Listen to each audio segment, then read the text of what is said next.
SP news కి స్వాగతం. బులెటిన్లో ముందుగా హెడ్లైన్స్.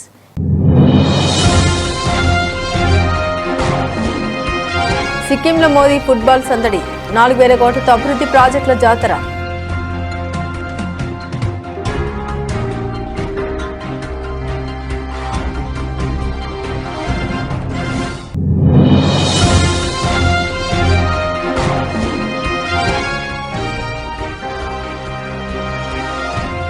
హర్ముజ్ జలసంధిని తెరిచేందుకు 3 షరతులు పెట్టిన ఇరాన్. ససేమిరా అంటున్న అమెరికా.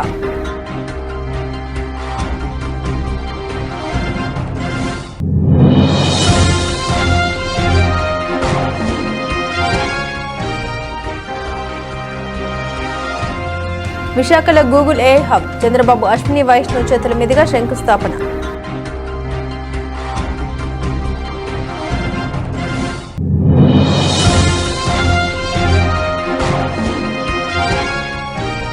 తప్పు చేసిన వారిని వదిలేసి మన్య క్రిషాంక్ను అరెస్టు చేయడం దుర్మార్గం. BRS deputy floor leader Harish Rao ఆరోపణ.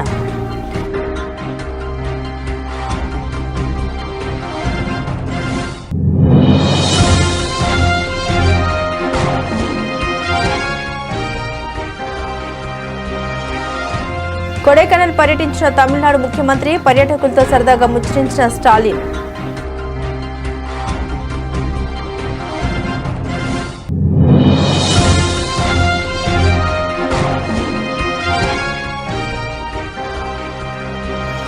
సోదరి అస్థి పంజరంతో బ్యాంకుకు. ఒడిశాలో కన్నీళ్లు పట్టించిన ఘటన.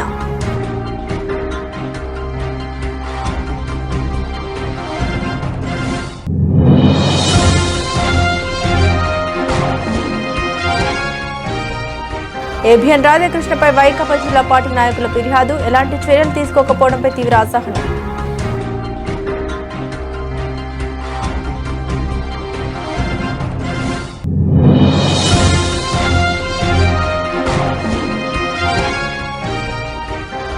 బీఆర్ఎస్ పార్టీ సభ్యత్వ నమోదు ప్రక్రియను ఆన్లైన్ మరియు ఆఫ్లైన్ పద్ధతుల్లో నిర్వహిస్తాం. BRS working president KTR.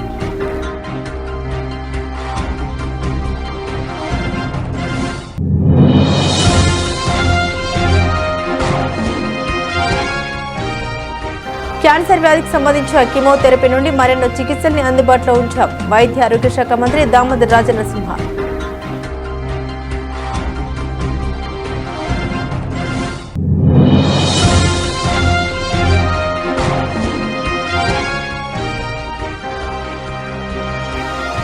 Tirumala శ్రీవారిని దర్శించుకున్న ప్రముఖులు. ఘన స్వాగతం పలికిన టీటీడీ చైర్మన్ బిఆర్ నాయుడు.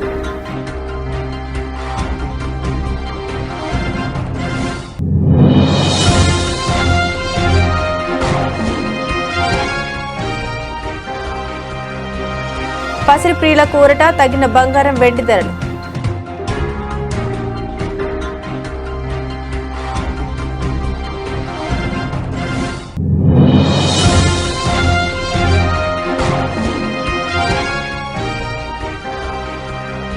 ఐపీఎల్లో ఘోర పరాజయం. గతాన్ని వదిలేయాలన్న ఢిల్లీ కెప్టెన్.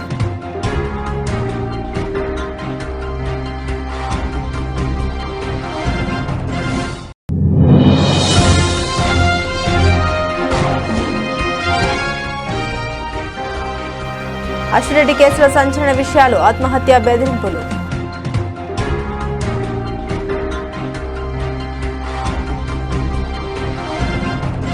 సిక్కిం రాష్ట్రం భారత యూనియన్లో చేరి 50 ఏళ్లు పూర్తయిన సందర్భంగా జరుగుతున్న ముగింపు వేడుకల్లో పాల్గొనేందుకు ప్రధాని మోదీ గ్యాంగ్టక్ వెళ్లారు. తన పర్యటన సందర్భంగా ఈ ఉదయం పాల్సర్ స్టేడియంలో యువతీ యువకులతో కలిసి ప్రధాని ఫుట్బాల్ ఆడారు. ఎంతో బిజీగా ఉండే ప్రధాని కాసేపు యువతతో కలిసి ఆటను ఎంజాయ్ చేశారు. ఈ సందర్భంగా తన సంతోషాన్ని ఎక్స్ వేదికగా ఆయన పంచుకున్నారు. నా చిన్న స్నేహితులతో ఫుట్బాల్ ఆడడం చాలా సంతోషంగా, సరదాగా, ఉత్తేజంగా అనిపించిందని ఆయన పేర్కొన్నారు. మరోవైపు రాష్ట్ర వ్యాప్తంగా విద్యా, వైద్య, మౌలిక సదుపాయాల రంగాలకు సంబంధించి 4000 కోట్లకు పైగా విలువైన ప్రాజెక్టులకు ప్రధాని ప్రారంభోత్సవాలు శంకుస్థాపన చేశారు. సిక్కిం యూనివర్సిటీ శాశ్వత campus Helen Lepcha medical college ప్రారంభోత్సవం వంటివి ఇందులో కీలకం. ఈ పర్యటనలో భాగంగా ఈశాన్య రాష్ట్రాల కోసం 6 క్రికెట్ అకాడమీలను కూడా ప్రధాని ప్రకటించారు. आज आर्थिक प्रगति और संसाधनों को लेकर विश्व का नजरिया तेजी से बदल रहा है. आज दुनिया सस्टेनेबल लाइफस्टाइल की बात कर रही है. आज क्लीन एनर्जी पर दुनिया का फोकस है. आज ऑर्गेनिक फूड्स को प्राथमिकता दी जा रही है. मुझे खुशी है कि हमारा नॉर्थ ईस्ट और सिक्किम इस फ्यूचरिस्टिक ग्रोथ का बड़ा केंद्र है। सिक्किम ने पूरे देश को दिशा दिखाई है। सिक्किम ने तो 10 साल पहले 2016 में ही पूरे राज्य को ऑर्गेनिक स्टेट घोषित कर दिया था। हमारा डेमाजोंग अब केवल राइस उत्पादन के लिए नहीं जाना जाता, उसकी पहचान अब ऑर्गेनिक राइस के लिए जो होने लगी है। बड़ी इलायची, अदरक, हल्दी, एवोकाडो, कीवी, ऐसे कितने ही उत्पाद देश और दुनिया के बाजार तक पहुंच रहे हैं। सिक्किम में मेडिसिनल प्लांट्स की भी सैकड़ों प्रजातियां पाई जाती है। ये भी स्थानीय लोगों की आय बढ़ाने का जरिया बन रही है। साथियों, ऑर्गेनिक और प्राकृतिक खेती का सिक्किम का मॉडल ये पूरे देश के लिए एक प्रेरणा है। सिक्किम की लाइफस्टाइल, सिक्किम के संकल्प आज ये देश के विजन का हिस्सा बन चुके हैं। यहां प्राकृतिक खेती को बढ़ावा देने अब ऑर्गेनिक प्रोसेसिंग प्लांट भी शुरू किए गए हैं। इससे किसानों को बाजार से सीधा जुड़ने का मौका मिल रहा है। साथियों, सिक्किम की आर्थिक प्रगति में एक बहुत बड़ी भूमिका यहां के सेल्फ हेल्प ग्रुप और इन महिलाओं की भी है। इन सेल्फ हेल्प ग्रुप के प्रोडक्ट बड़े बाजारों तक पहुंचे, डिजिटल इंडिया इसमें एक बड़ी भूमिका निभा रहा है। स्वयं सिक्किम जैसे प्लेटफॉर्म आज इन महिलाओं को सशक्त बना रहे हैं। అమెరికాతో నెలకొన్న ఉద్రిక్తతను తగ్గించుకుని యుద్ధానికి ముగింపు పలికేందుకు ఇరాన్ ముందుకొచ్చింది. వ్యూహాత్మకంగా కీలకమైన హార్ముజ్ జలసంధిని తిరిగి తెరుస్తామని, అయితే అందుకు తన షరతుల్ని అంగీకరించాలని అమెరికాకు ప్రతిపాదించింది. ఈ మేరకు ఒమన్, పాకిస్తాన్ వంటి మధ్యవర్తుల ద్వారా టెహ్రాన్ తన ప్రణాళిక పంపింది. అయితే ఇరాన్ పెట్టిన షరతులపై అమెరికా అధ్యక్షుడు డొనాల్డ్ ట్రంప్ తీవ్ర అసంతృప్తితో ఉన్నట్లు తెలుస్తోంది. ఇరాన్ విదేశాంగ మంత్రి అబ్బాస్ అరగ్వి మధ్యవర్తిత్వ దేశాల ద్వారా అమెరికాకు 3 షరతులతో కూడిన ప్రతిపాదన పంపారు. వాటిలో ముఖ్యమైనవి ఇరాన్ ఓడరేవులపై అమెరికా విధించిన నౌకా దిగ్బంధనాన్ని పూర్తిగా ఎత్తివేయాలి, ఇరాన్ అణు కార్యక్రమంపై జరగాల్సిన చర్చల్ని వాయిదా వేయాలి. ఈ 2 ప్రధాన షరతులకు అంగీకరిస్తే హార్ముజ్ జలసంధిని వాణిజ్యానికి తెరచి యుద్ధ వాతావరణానికి తెరదించుతామని ఇరాన్ తెలిపింది. ఇరాన్ అణ్వాయుధాల్ని సొంతం చేసుకోకుండా నిరోధించడమే తన ప్రధాన లక్ష్యమని ట్రంప్ మొదటి నుండి స్పష్టం చేస్తున్నారు. ఇక ఈ కారణంతోనే ఆయన యుద్ధానికి దిగారు. ఇప్పుడు ఇరాన్ ప్రతిపాదనలో అణు చర్చల్ని వాయిదా వేయాలన్న నిబంధన ఉండడమే ట్రంప్ అసంతృప్తికి ప్రధాన కారణంగా కనిపిస్తుంది. దీనిపై అమెరికా విదేశాంగ మంత్రి మార్కో రూబియో కూడా స్పందించారు. ఇరాన్ అణు కార్యక్రమాన్ని మినహాయించి ఎలాంటి ఒప్పందాన్ని అంగీకరించే ప్రసక్తి లేదని ఆయన స్పష్టం చేశారు. ఏ ఒప్పందం జరిగినా అది ఇరాన్ను అణ్వాయుధం వైపు వెళ్లకుండా ఖచ్చితంగా నిరోధించేలా ఉండాలని ఆయన ఫ్యాక్స్ న్యూస్ ఇంటర్వ్యూలో అన్నారు. The Straits is basically the equivalent of an economic nuclear weapon that they're trying to use against the world. And they're bragging about it. They're putting up billboards in Tehran bragging about how they can hold 25% or 20% of the world's energy hostage. Imagine if those same people had access to a nuclear weapon. They would hold the whole region hostage. ఏపీలో technology రంగంలో మరో భారీ పెట్టుబడికి అడుగుపడింది. విశాఖపట్నంలో Google ఏర్పాటు చేయనున్న cloud AI హబ్కు ముఖ్యమంత్రి నారా చంద్రబాబు నాయుడు, కేంద్ర ఐటీ రైల్వే శాఖ మంత్రి అశ్విని వైష్ణవ్ మంగళవారం శంకుస్థాపన చేశారు. అదాని కనెక్ట్స్ ఎయిర్టెల్ నెక్స్ట్ భాగస్వామ్యంతో గూగుల్ సుమారు $15 బిలియన్ భారీ పెట్టుబడితో ఈ ప్రాజెక్టును చేపడుతుంది. విశాఖ జిల్లా తర్లువాడలో 1 గిగావాట్ సామర్థ్యంతో ఈ hyper scale AI data centre నిర్మించనున్నారు. ఈ మెగా ప్రాజెక్టు కోసం తర్లువాడ, రాంబెల్లి, అడవివరం ప్రాంతాల్లో రాష్ట్ర ప్రభుత్వం మొత్తం 600 ఎకరాల భూమిని కేటాయించింది. ఈ శంకుస్థాపన కార్యక్రమానికి ముఖ్యమంత్రి చంద్రబాబు నాయుడు ప్రాంగణంలో ఏర్పాటు చేసిన గూగుల్ ఎక్స్పీరియన్స్ జోన్ను సందర్శించి అక్కడ టెక్నాలజీ పరిశీలించారు. ఈ ప్రాజెక్టుతో విశాఖ నగరం గ్లోబల్ టెక్నాలజీ మ్యాప్లో కీలక స్థానం సంపాదించనుంది. ఆంధ్రప్రదేశ్ చరిత్రలో మరిచిపోలేని రోజు, ఒక చరిత్రకు శ్రీకారం చుట్టబోయే రోజు ఈ రోజు అని చెప్పి మీ అందరికీ తెలియజేస్తున్నా.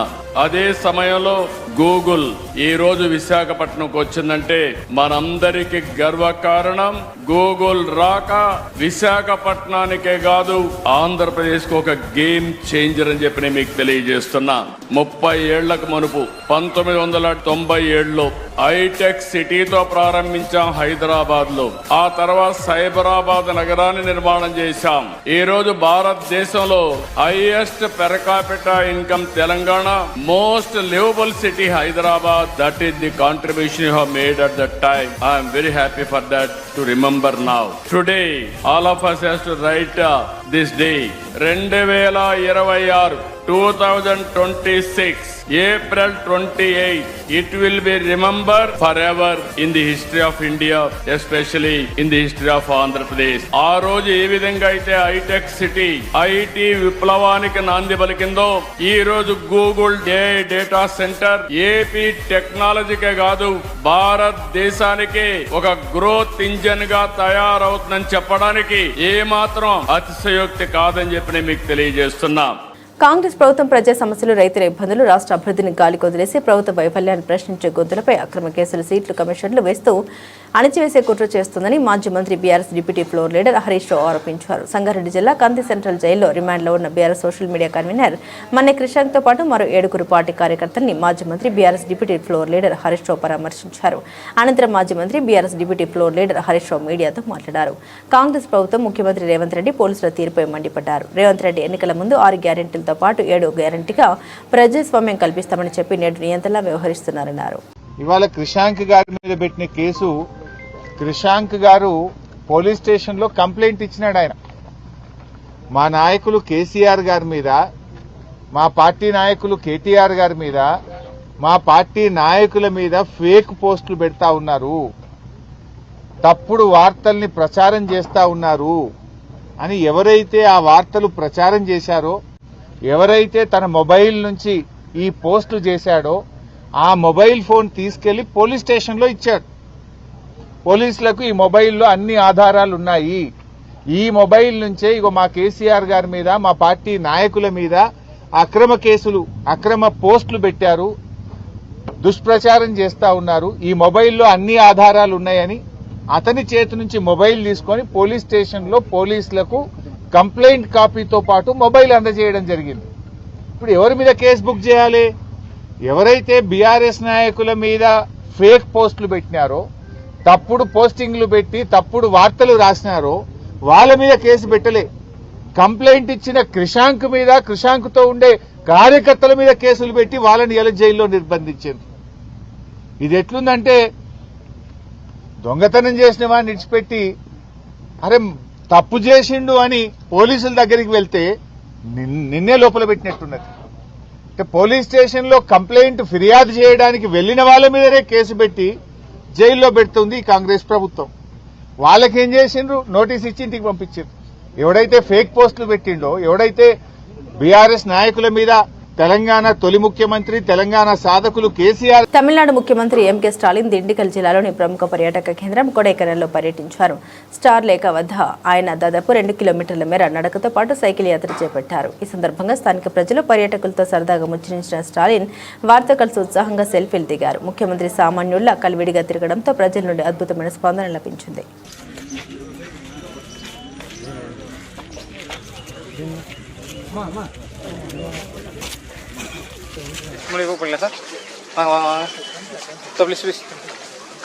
ఒడిశాలోని కియోన్జర్ జిల్లాలో మానవత్వాన్ని తలదన్నెల నిబంధన ఓ నిరుపేద జీవితంతో ఎలా ఆడుకున్నాయో తెలిపే హృదయ విదారక ఘటన చోటు చేసుకుంది.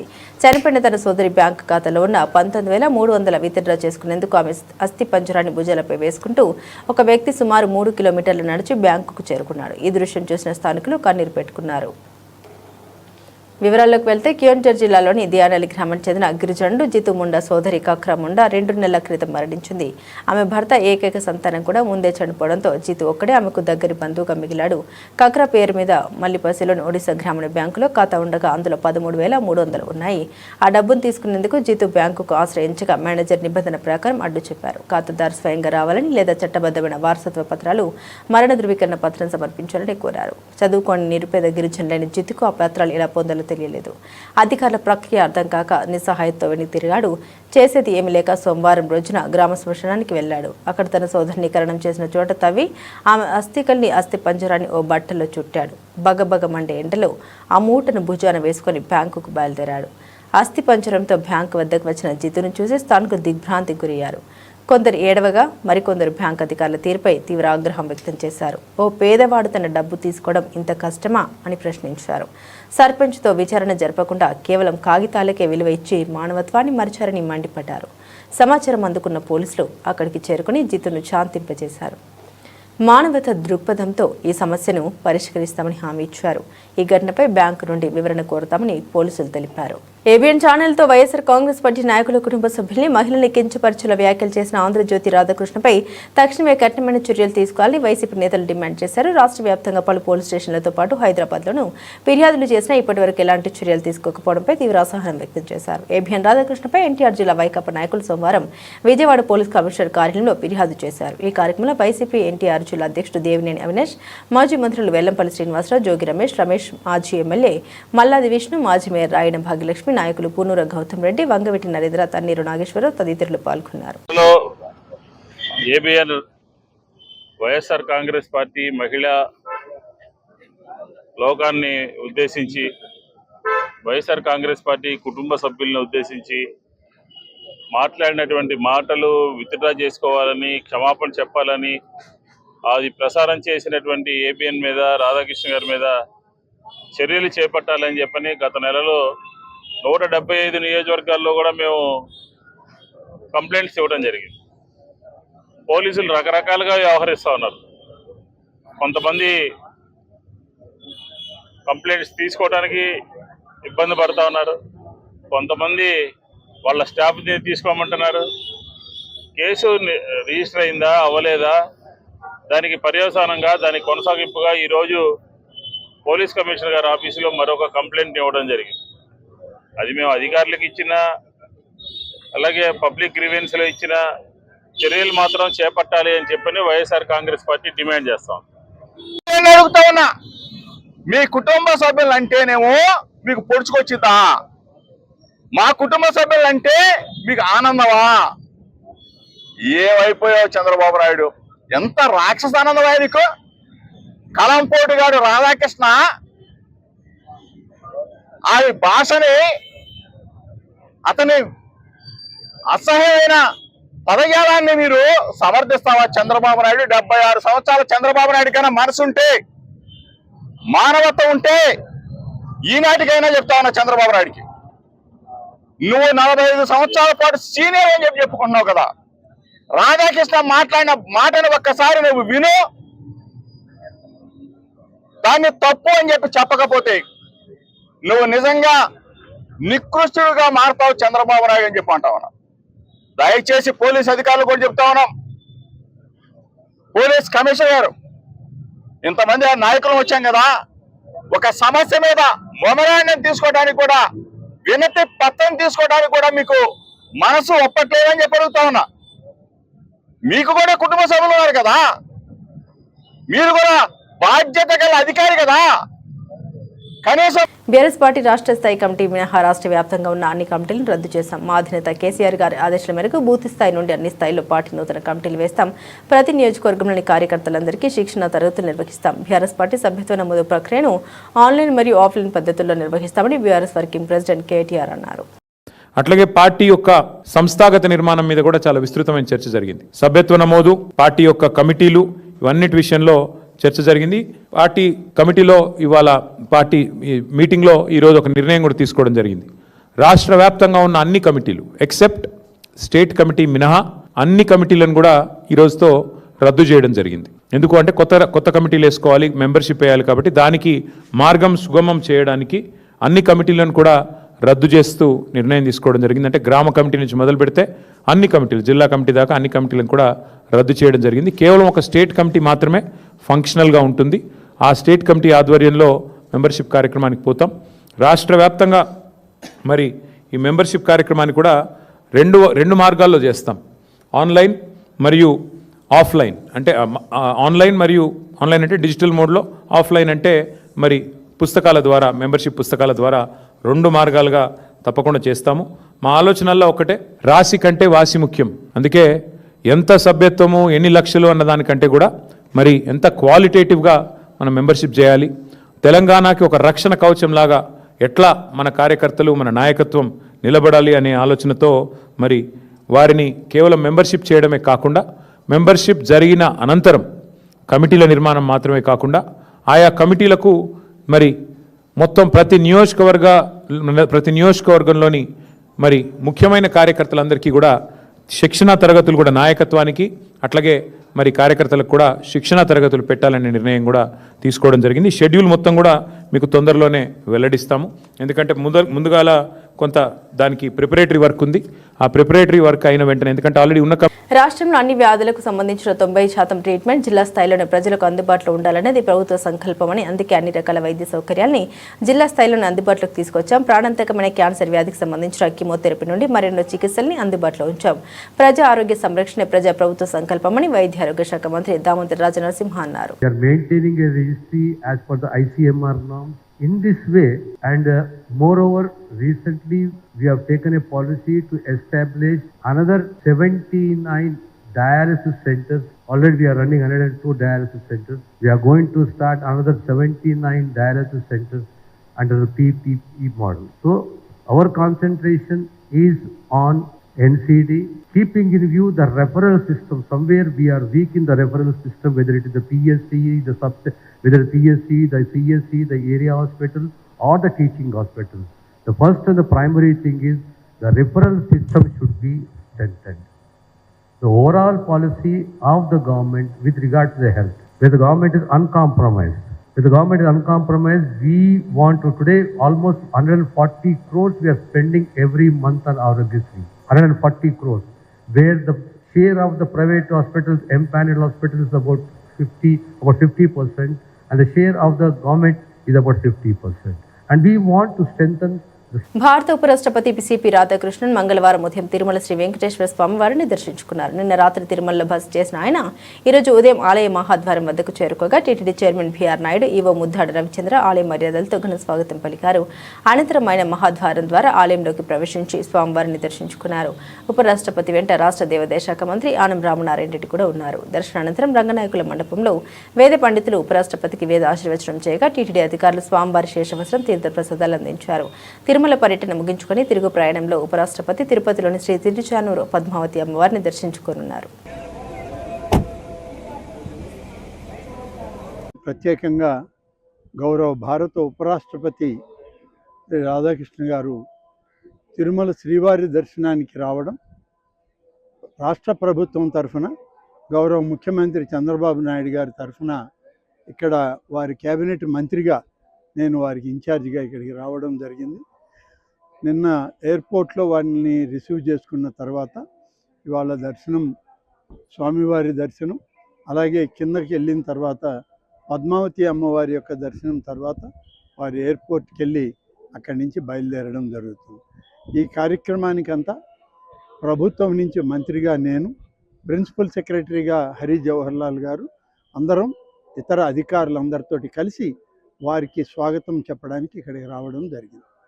అంతర్జాతీయ మార్కెట్లో డాలర్ బలపడడం, గ్లోబల్ డిమాండ్ తగ్గడంతో ఈరోజు బంగారం, వెండి ధరలు భారీగా పతనమయ్యాయి. భౌగోళిక రాజకీయ ఉద్రిక్తత నేపథ్యంలో బులియన్ మార్కెట్లో కొంతకాలంగా కొనసాగుతున్న ఒడిదుడుకులు తాజాగా ధరల తగ్గుదలకు దారితీశాయి. పసిడి వెండి ధరలు ఒక్కసారిగా దిగి రావడంతో కొనుగోలుదారులకు కాస్త ఊరట లభించింది. గుడ్ రిటర్న్స్ వెబ్సైట్ సమాచారం ప్రకారం మంగళవారం ఉదయం 10 గంటల సమయానికి హైదరాబాద్, విజయవాడ మార్కెట్లో 24 క్యారెట్ల 10 గ్రాముల బంగారం ధర 710 రూపాయలు తగ్గి 1,53,000కు చేరింది. అదేవిధంగా 22 క్యారెట్ల ఆభరణాల బంగారంపై 650 తగ్గి 10 గ్రాముల ధర 1,40,250గా నమోదైంది. దేశ రాజధాని ఢిల్లీలో 24 క్యారెట్ల పసిడి రేటు 1,53,150, 22 క్యారెట్ల ధర 1,40,400గా ఉంది. బంగారం బాట్లోని వెండి ధరలు కూడా భారీ పతనాన్ని నమోదు చేశాయి. కిలో వెండిపై ఏకంగా 4,000 వరకు ధర తగ్గించి ఈ తగ్గుదలతో హైదరాబాద్, విజయవాడలో కిలో వెండి ధర 2,65,000కు చేరుకుంది. ఢిల్లీ, బెంగళూరులో కిలో వెండి 2,60,000 వద్ద అమ్ముడవుతుండగా చెన్నైలో 2,65,000గా నమోదైంది. అంతర్జాతీయ పరిణామాలు, డాలర్ విలువ ఆధారంగా ధరలో హెచ్చుతగ్గులు కొనసాగవచ్చని మార్కెట్ నిపుణులు విశ్లేషిస్తున్నారు.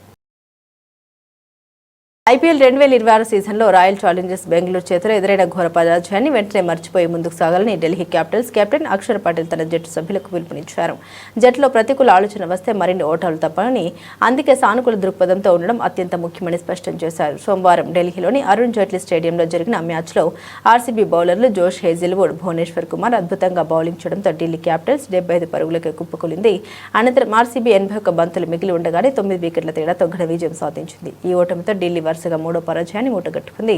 మ్యాచ్ అనంతరం అక్షర్ మాట్లాడారు. ఏం జరిగిందో నాకు అర్థం కావడం లేదు, కానీ ఈ ఓటమిని ఇక్కడ వదిలేసి తర్వాతి మ్యాచ్పై దృష్టి పెట్టాలి.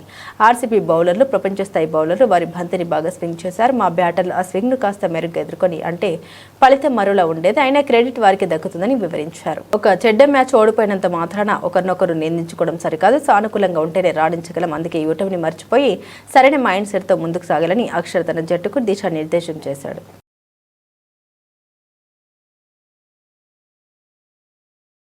టాలీవుడ్ నటి social media influencer Ashu Reddy చుట్టూ అల్లుకున్న హనీ ట్రాప్ ఆరోపణ ఉదంతం ఇప్పుడు తెలుగు రాష్ట్రాల్లో సంచలనం సృష్టిస్తుంది.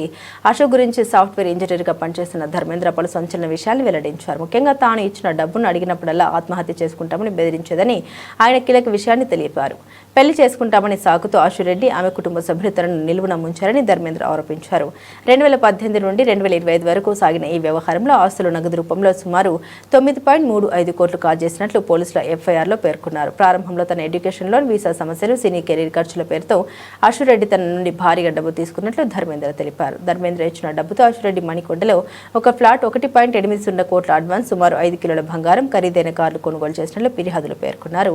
డబ్బులు తిరిగి అడిగినప్పుడల్లా తాను ఆత్మహత్య చేసుకుంటామని అశురెడ్డి బెదిరించదని, గతంలో 3 సార్లు ఆత్మహత్య యత్నం కూడా చేసిందని బాధితుడు వెల్లడించారు. ఈ ఆరోపణని అశురెడ్డి సోషల్ మీడియా వేదికగా ఖండించారు. తనపై తప్పుడు సమాచారం ప్రచారం చేస్తున్నారని, చట్టపరమైన చర్యలు తీసుకుంటామని ఆమె హెచ్చరించారు. బులెటిన్ ముగించే ముందు హెడ్లైన్స్ మరోసారి.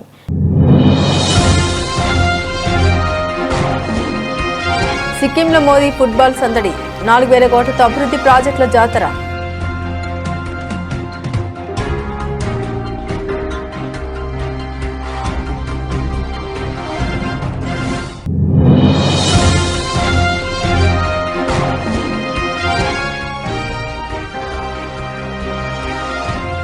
హర్ముజ్ జలసంధిని తెరిచేందుకు 3 షరతులు పెట్టిన ఇరాన్, ససేమిరా అంటున్న అమెరికా.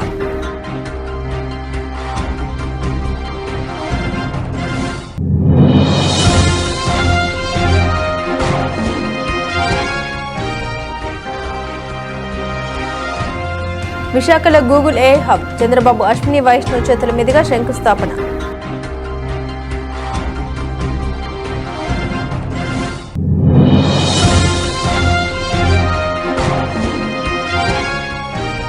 తప్పు చేసిన వారిని వదిలేసి మన్య క్రిషాంక్ను అరెస్టు చేయడం దుర్మార్గం, BRS deputy floor leader Harish Rao ఆరోపణ.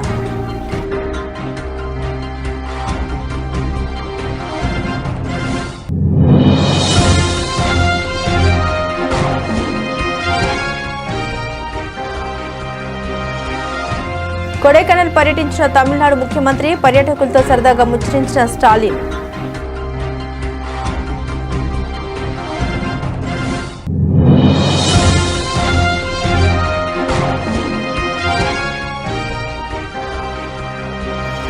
సోదరి అస్థి పంజరంతో బ్యాంకుకు, ఒడిశాలో కన్నీళ్లు పట్టించిన ఘటన.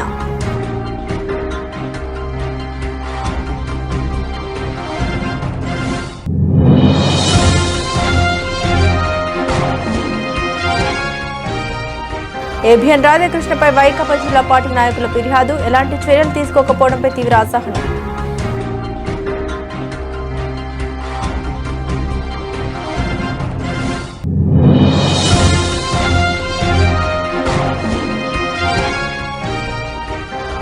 బీఆర్ఎస్ పార్టీ సభ్యత్వ నమోదు ప్రక్రియను ఆన్లైన్ మరియు ఆఫ్లైన్ పద్ధతుల్లో నిర్వహిస్తాం, BRS working president KTR.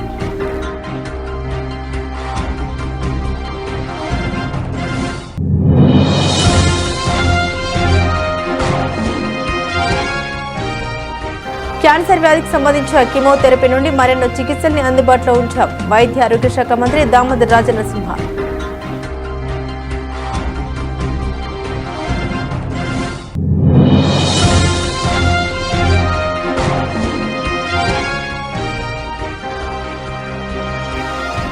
Tirumala శ్రీవారిని దర్శించుకున్న ప్రముఖులు, ఘన స్వాగతం పలికిన టీటీడీ చైర్మన్ బీఆర్ నాయుడు.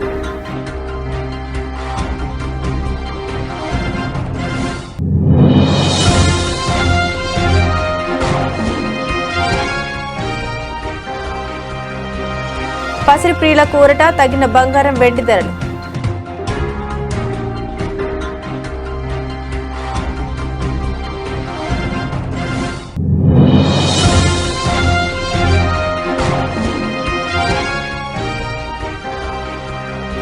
ఐపీఎల్లో ఘోర పరాజయం, గతాన్ని వదిలేయాలన్న ఢిల్లీ కెప్టెన్.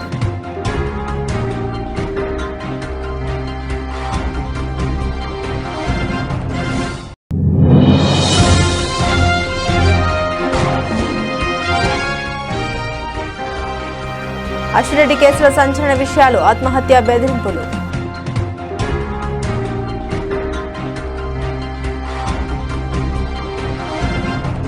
ఇవి బులెటిన్లోని విశేషాలు. తిరిగి మరో బులెటిన్తో మళ్ళీ కలుసుకుందాం. అంతవరకు సెలవు. నమస్కారం.